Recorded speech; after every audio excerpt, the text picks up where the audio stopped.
कोविड-19 महामारी के दौरान कूपर अस्पताल में अपनी सेवा देने वाले कर्मचारियों को 5 दिसंबर 2021 से उन्हें डॉक्टर आर.एन. कूपर अस्पताल से निलंबित कर दिया गया।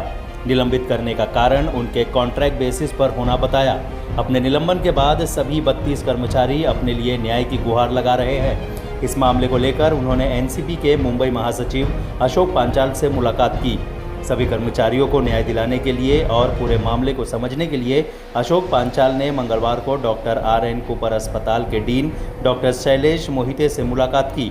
इस मौके पर अशोक पांचाल के साथ राष्ट्रवादी कांग्रेस पार्टी के मुंबई उपाध्यक्ष लक्ष्मण पुजारी, समाज सेवक आशीष भंडारी, समाज सेवक कल्ली सोलंकी मौजूद रहे।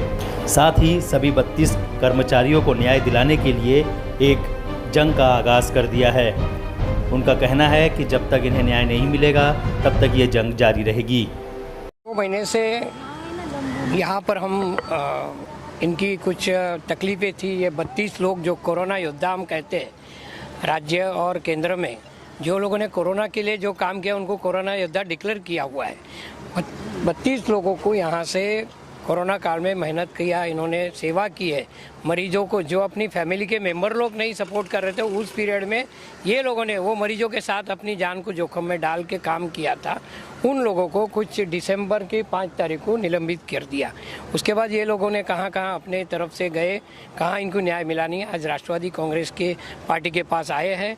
मैं अशोक पंचाल, मुंबई जनरल सेक्रेटरी, मेरे साथ में मेरे सहकारी है लक्ष्मण पुजारी साहब, ये भी मुंबई के उपाध्यक्ष और यहाँ उत्तर मध्य जिला के निरीक्षक है।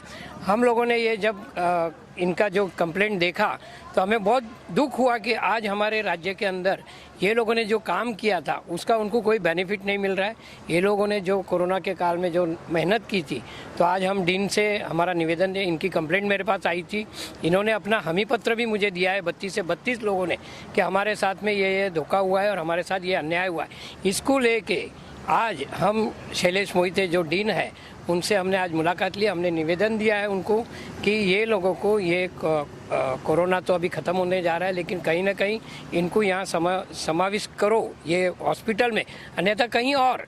लेकिन इनको अभी इनके पेट पे लात जो गिरी है, इनके घर पे जो प्रॉब्लम्स है, पगार नहीं है, कुछ नहीं है, इन्होंने निस्वार्थ पड़ने से जो इनके साथ में जो हुआ है उनको उनका न्याय मिलना चाहिए। इसलिए राष्ट्रवादी कांग्रेस आज रोड पे आई है। कूपर हॉस्पिटल में डीन से हमने बात किया है। आगे किस तरह की कार्रवाई आपकी ओर से होने वाली है, किस तरह से इनको न्याय दिलाया जाएगा? आज तो मोहिते जी ने जो हमें सजेशन दिया है कि मेरे हाथ में कुछ नहीं है, ये सब ऊपर से आप कमिश्नर को मिलिए या और आगे से कहीं से भी अगर मेरे को आदेश आएगा तो हम, और यहाँ वैकेंसी नहीं है ऐसे कह रहे हैं।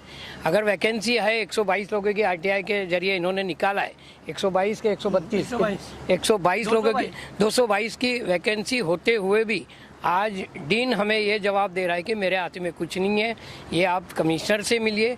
तो हम लोग अभी हमारी रणनीति तैयार करेंगे इनके साथ में मिलके, मेरे सरकारी पुजारी साहब है उनके साथ में मिलके हम लोग डिसाइड करेंगे कि कमिश्नर से मिलना है कि कहीं और हमें मिलना है, लेकिन हम इनको न्याय दिलाने का पूरा कोशिश करेंगे और न्याय दिला के रहेंगे। सर, आप क्या कहना चाहिए? बस हो गया, 2 लाइन। बात बहुत गंभीर है। कोविड की परिस्थिति में कोई काम करना नहीं आते थे। इस गरीब बंदे सब इधर अपना जान खतरे में डाल के काम किया है। इनको बिल्कुल सही न्याय मिलना चाहिए। इसके ऊपर राष्ट्रवादी कांग्रेस पार्टी, हम सभी लोग, अशोक पांचाल जी, हम सब लोग मिलके इनको न्याय दिलाने में लगे हुए। शरद पवार साहब ने हमेशा कहते थे हम लोगों को सामाजिक काम तुम लोग 80% करो, राजनीति 20% करो। ये सामाजिक काम करने के लिए हम लोग आए। हम गरीबी का साथ है। जब तक इनको न्याय नहीं मिलेंगे हम लोग सब इनका साथ में रहेंगे। आप लोग गवंडी है, मैं 2020 से यहाँ पे कोरोना काल में काम कर रहा हूँ और मेरे साथ में मेरे जो साथी है इन लोग सब, हम लोग अलग अलग थे, हम लोग किसी को पहचानते भी नहीं थे। लेकिन यहाँ पे जब भर्ती निकली तभी हम लोग यहाँ पे आके हम लोग एक दूसरे से पहचान हो गई। हम लोग ने काम किया, लोगों को जान बचाई। सब जैसे महामारी इतने पूरे जग में थी, पूरे वर्ल्ड में थी, तब हमने ये नहीं सोचा कि हमारे घर पे मेरी बीबी है, बच्चे, माँ है, तो हमने सबको छोड़ के जब मुख्यमंत्री साहब ने आदेश दिया था कि आओ आगे आओ और कोरोना काल में काम करो, तो हमने आगे आके काम करना शुरू किया। उसका मुबदला हमको A4 साइज का सर्टिफिकेट दे के हमारा सम्मान किया। और हम लोग को काम पे से निकाल दिया। जैसे कि टिश्यू पेपर यूज़ किया और फेंक दिया। हमने ऐसे ऐसे लोगों को काम किया, हमने अपने फ़ोटो भी हम आपको देंगे कि हमने कैसे कैसे लोगों को सेवा की है। तो हम इतना ही कहना चाहते हैं कि हमारे ऊपर अन्याय हुआ है तो हमको न्याय दो। हमको यही नहीं कि परमानेंट करो, हम लोग को कॉन्ट्रैक्ट में भी रखेंगे, हमारा पेट पलेगा, बस यही मेरा कहना है और कुछ नहीं। मी अभिषेक तोरणे, मी इथे 9 जून 2020मध्ये कोविडमध्ये कामाला लागलो होतो आणि कामाला लागल्यानंतर डिसेंबरपर्यंत मी सेवा इथे कोविडमध्ये कंटिन्यू केली आणि 5 तारखेला शेवटच्या आम्हाला कामावरून खंडित केलं, हे सांगून की कोविड संपला।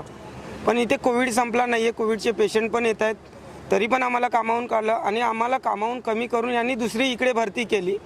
पहिली तर ही गोष्ट आहे। मग आमच्या पोटावर तुम्ही जी लात मारली हा आमचा अन्याय झाला आणि या अन्यायाविरुद्ध आम्ही लढा करण्यासाठी जे आपले अशोक पांचाळ साहेब आहेत आम्ही त्यांच्याकडे आलो आहे आणि त्यांच्या मार्फतच आम्ही आता पवार साहेबांपर्यंत हा निरोप पोहोचवण्यासाठी आम्ही त्यांच्याकडे आलो आहे आणि पवार साहेबच आता काय तर आमच्यासाठी करू शकतील, कारण की मुख्यमंत्री साहेबांनी जेव्हा आदेश दिला होता की तुम्ही पुढे या, तुम्ही काम करा कोविडमध्ये, मी तुम्हाला नंतर मागे टाकणार नाही, पण आता सगळ्यांचे जेवढे कोविडमध्ये ज्यांनी कामं केली, कॉन्ट्रॅक्ट बेसिक असू कोणत्याही बेसिक असू, पण त्या सगळ्यांनाच कोविड योद्ध्यांना सगळ्यांनाच कामावरून कमी करण्यात आलं आहे। माझी एकच विनंती आहे जनतेला पण आणि सरकारला पण की ज्या कोविड योद्ध्यांनी कोविडमध्ये कामं केली आहे त्यांना कामामध्ये समाविष्ट करून घ्यावे, ही एवढीच विनंती करतो। मेरा नाम किरण आकाश मिश्रा है। मैं इस हॉस्पिटल में 2017 से काम कर रही हूँ। एज अ कॉन्ट्रैक्टर हमारे जो भी कॉन्ट्रैक्टर आते थे हमें उसमें समावेश कर लिया जाता था। 2019 में जब भी हमारे यहाँ पर नए डीन और नए कॉन्ट्रैक्ट आए राइजिंग करके, उसमें मुझे मराठी टर्मिनेट किया गया था क्योंकि मेरा मराठी का 100 मार्क का अपीयरेंस नहीं था, इसलिए मुझे निकाला गया और बोला गया कि आप आइसोलेट एग्जाम दो, 100 मार्क आपका हो जाएगा तो आपको ले लिया जाएगा। इसी दरमियान कोविड आया, हमारे यहाँ के परमानेंट स्टाफ कोई नहीं थे काम करने के लिए, लोगों को 2-2, 3-3 ड्यूटियाँ करनी पड़ रही थी। उस वक्त हमें कॉल करके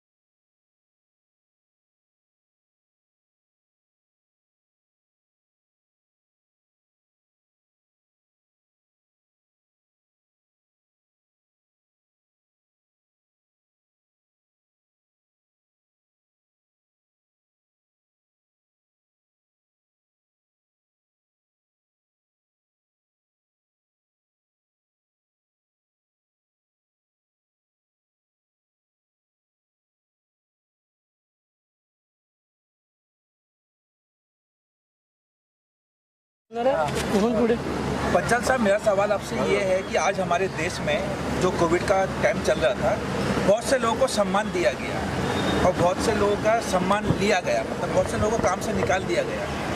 तो ये कोविड में मतलब हमारे देश में मतभेद क्यों होता है? आज आपकी सरकार है, ये मतभेद आज महाराष्ट्र के हर जगह पे हो रहा है कि जिन लोगों ने कोविड में अपनी जान पे खेल के लोगों की जान बचाई है, किसी को सम्मान दिया गया, किसी को काम से निकाला गया। तो इसके लिए आपकी सरकार आगे क्या करेगी कि ऐसे लोग आने वाले टाइम पे और ना हो? जब तक सामने नहीं आएंगे तब तक सरकार के ऊपर कोई प्रेशर नहीं आ सकता है। ये लोग आज सामने आए हैं तो मेरी सरकार पे, महाआघाड़ी सरकार पे हमें पूरा भरोसा है और वो इनको न्याय देंगे। ये हम आपके माध्यम से हम कहना चाहेंगे, सरकार इनके साथ अन्याय नहीं होने देंगी। आपके दिमाग में अगर ऐसा कुछ है कि सरकार इनके ऊपर अन्याय कर रही है तो आने वाले समय के ऊपर आपको पता चलेगा कि इनके साथ में न्याय हो चुका है। नहीं, सरकार के इसमें अन्याय की बात नहीं है, जो इन पे अन्याय हुआ है। आज बहुत से लोग जो हॉस्पिटल में काम करते, जैसे ये लोग काम करते थे, बहुतों को सम्मान मिला, वो आज जॉब भी कर रहे हैं। इनमें से कुछ लोगों को भी सम्मान मिला है लेकिन इनके पास जॉब नहीं है। तो उस सम्मान का क्या फायदा कि आदमी को सम्मान दो, उसकी रोजी रोटी उसके हाथ में ना रहे। कहीं ना कहीं किसी की मजबूरी थी, यहाँ पर इनकी मजबूरी है, हमारे डीन साहब की। उन्होंने हाथ ऊपर किया है कि मेरे हाथ में कुछ है ही नहीं है, उनको भी ऊपर से आदेश रहेगा। और सिर्फ ऊपर तक का ये आदेश नहीं है ना, जितने भी अपनी बीएमसी की हॉस्पिटल है उस पर सब में यही आदेश जा चुका है कि कोरोना काल में जो कॉन्ट्रैक्ट पे थे उनको निकाल दिया जाए। लेकिन हमने आज राष्ट्रवादी की ओर से हमने पुढाकार लिया है कि इनको हम न्याय दिलाने का जो बीड़ा हमने उठाया है, मैं और हमारे लक्ष्मण पुजारी साहब ने, तो ये इनका न्याय दिलाने के लिए हम लोग लड़ेंगे, आखिर तक लड़ेंगे। अगर आने वाले समय पर इनके विरुद्ध में कुछ गवर्नमेंट ऑफिसर आते हैं जो इनको निकाले हैं, या जो कॉन्ट्रैक्टर है वो आपके खिलाफ आते हैं, तो आप और आपकी सरकार क्या करेंगे? नहीं, हम लड़ेंगे, बोल रहा हूँ ना। न्याय लेने के लिए हमें लड़ना ही है, और जो हम लीडरशिप दिखा रहे हैं आपको, तो इसके लिए लड़ने के लिए ही। हम वो लीडर नहीं है कि भाग जाएंगे, इनको न्याय दिला कर ही रहेंगे। मुझे कहना है सरकार से कि सरकार के अभी आपने डीन साहब से भी सुना होगा कि राजेश टोपे साहब का भी बहुत अच्छा काम है, उनको भी सत्कार मिला, उनको भी मिला। अपने कमिश्नर इकबाल सिंह चहल, उनको भी बहुत से अवार्ड्स मिले, लेकिन ये अवार्ड्स उनको कैसे मिले? या हम लोग ने ग्राउंड लेवल पे काम किया, इसके लिए उनको अवार्ड मिले। तो उन्होंने हमारे ऊपर नज़र रखनी चाहिए। हमारा जो हम लोग की बातें है वो उन्होंने सबसे पहले पोर्टल पे लेनी चाहिए कि हम लोग को क्या होगा, हम लोग कैसे जी रहे, कोई घर पे रह रहा है, कोई भाड़े पे रह रहा है, रास्ते पे आए सब लोग। ये सोचने के लिए उन लोगों के पास टाइम नहीं है, लेकिन उनको अवार्ड लेने के लिए टाइम है। तो उनको अवार्ड हमारे वजह से मिला है, तो हमको भी न्याय देना चाहिए ना उन लोग ने। तभी ये बात हमने पंचाल जी से, पुजारी जी से कही है, तो ये लोग अभी हमको ऊपर तक लेके जाएंगे और हम इनके साथ में, और हम लोग सरकार से अपना न्याय लेके रहेंगे, चाहे कुछ भी हो जाए। आने वाले इलेक्शन में भी हम लोग दिखा सकते हैं कि अगर हमको न्याय नहीं मिलेगा तो हम आपके खिलाफ भी खड़े हो सकते हैं। पूरे महाराष्ट्र, मुंबई से कोविड योद्धा भी खड़े हो।